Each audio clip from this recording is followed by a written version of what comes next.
Coucou tout le monde, j'espère que vous allez bien, moi ça va nickel. On se retrouve pour une toute nouvelle vidéo avant match, pour le 4e épisode. Oui, là je le confirme, c'est bien le 4e épisode, hein, contrairement à l'avant-match précédent où je m'étais trompé d'épisode. Donc là, ce sera pour la 9e journée de DRKMA. Oh la merde.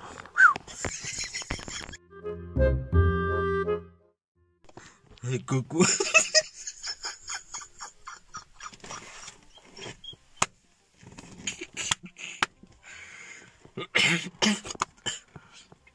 Oh putain, excusez-moi là.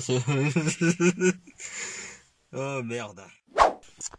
Coucou tout le monde, j'espère que vous allez bien. Moi ça va nickel, on se retrouve pour l'avant-match. Pour un nouvel épisode d'avant-match. Donc le 4e pour la 9e journée de DRKMA avec le match qui opposera la section féminine des Girondins de Bordeaux face aux Lilloises, donc le LOSC ou les Dogs. On est parti. Depuis leur arrivée en D1 en 2017, pour ceux qui se souviennent, c'est vrai que ça reste une équipe déjà assez jeune. Une équipe assez jeune, hein, mais il faut quand même rappeler que c'est une équipe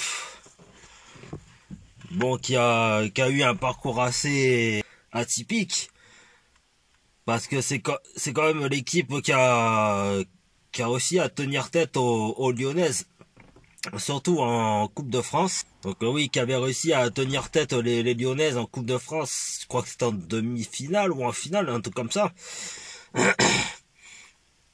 Mais c'est vrai que cette équipe lilloise, niveau parcours en championnat, bon, c'est vrai que leur début en D1 féminine, c'était pas forcément foufou non plus, hein.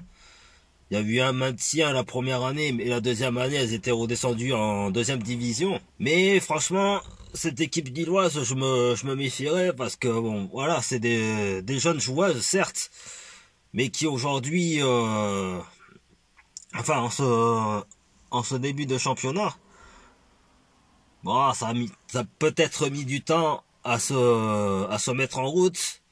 Mais franchement, quand j'ai vu un petit peu le résumé du match contre Saint-Etienne, donc la journée précédente, je me méfierais quand même de cette équipe, quoi, parce qu'elles sont capables de dominer comme encaisser des buts. Franchement, voilà, hein, c'est une équipe qui a su beaucoup se construire au fil du temps, notamment avec notre ancienne gardienne bordelaise Elisa Launay, donc qui est au club depuis 7 ans, je crois, maintenant. Ouais, mais c'est ça, en fait, depuis l'arrivée des Lilloises en 2017, et depuis, elle n'a plus quitté ce club. Après, voilà, de mon avis personnel, je trouve que c'est un petit peu dommage qu'elle se soit un petit peu gâchée son potentiel, parce que pour moi, elle reste une gardienne qui pourrait toucher l'équipe de France. Mais bon, comme je dis, c'est malheureusement brûler les ailes, hein. Je trouve ça dommage. Et pour revenir un petit peu aux confrontations contre les Lilloises, que ce soit à domicile comme à l'extérieur, figurez-vous que je me rappelle du premier match en 2017, donc c'était à l'extérieur, où elle nous avait carrément surprise dès le début du championnat. Donc avec une victoire, je sais plus le score, mais voilà. Mais c'est vrai que cette équipe lilloise, je me méfierais. En plus, voilà, elles se sont renforcées. Elles se sont renforcées cette année. Donc au mercato estival et mercato, on va dire intersaison, parce que c'est bientôt le mercato hivernal. Donc avec notamment Tesla Placette, il y a et plein d'autres joueuses. Et là récemment, il y a l'ancienne lyonnaise Amandine Henry qui est de retour. Oh bon, moi personnellement je m'en fous, mais complètement de son retour chez les Lilloises. Bon, même si c'est un prêt, hein, bien entendu. Alors après, je sais pas si c'est option d'achat ou sans option d'achat. Mais bon, comme je dis, c'est pas parce que y a Amandine Henry chez les Lilloises que ça y est,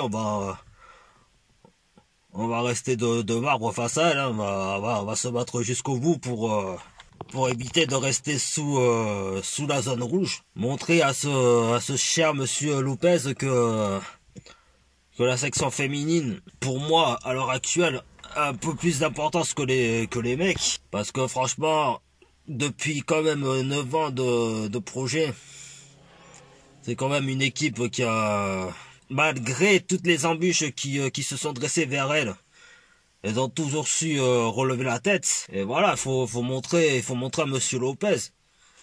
Parce que bon, ce dernier, il est jamais dans les tribunes quand c'est la section féminine. Ou rarement. C'était contre Montpellier, je crois, ou contre le Havre, qui s'était montré. Mais voilà, faut lui montrer que nous, public, on a une grande attache envers cette section féminine. Et qu'elle mérite mieux que ça, mieux que la situation actuelle, quoi. Je pense que là, c'est simple. Si elle descend en D2 à la fin de la saison, comme j'ai toujours dit dans les vidéos précédentes, mais il y aura de moins en moins de public. Il y aura peut-être moins de sponsors qui vont s'intéresser à la section féminine. D'ailleurs, ouais. Petite anecdote, j'étais à Intersport récemment, il y a toujours l'affiche de la section féminine, donc il y avait Julie Thibault, il y avait Roman Bruno dessus, et la Palisse, Svavin, et Malia Berkelli dessus. Bon, même s'ils ont supprimé la grande affiche à l'entrée du magasin, je trouve ça dommage. Mais bon, voilà, c'est un petit clin d'œil à la vidéo. Moi, je pense qu'il faudrait faire une petite grève improvisée, bon, bien sûr, sans faire les hooligans non plus, hein, sans dégrader quoi que ce soit au stade Saint-Germain ou même à s'en prendre aux joueuses ou au staff ou quoi que ce soit. Mais juste de montrer notre mécontentement face à cette situation-là, quoi.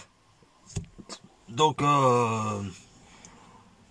voilà les amis, j'espère que la vidéo vous aura plu. Si c'est le cas, n'hésitez pas à vous abonner à ma chaîne YouTube, à lâcher un gros pouce bleu, à me suivre sur ma page Facebook, Instagram qui sont dans la description, ainsi qu'activer la petite cloche pour être au courant de mes prochaines vidéos.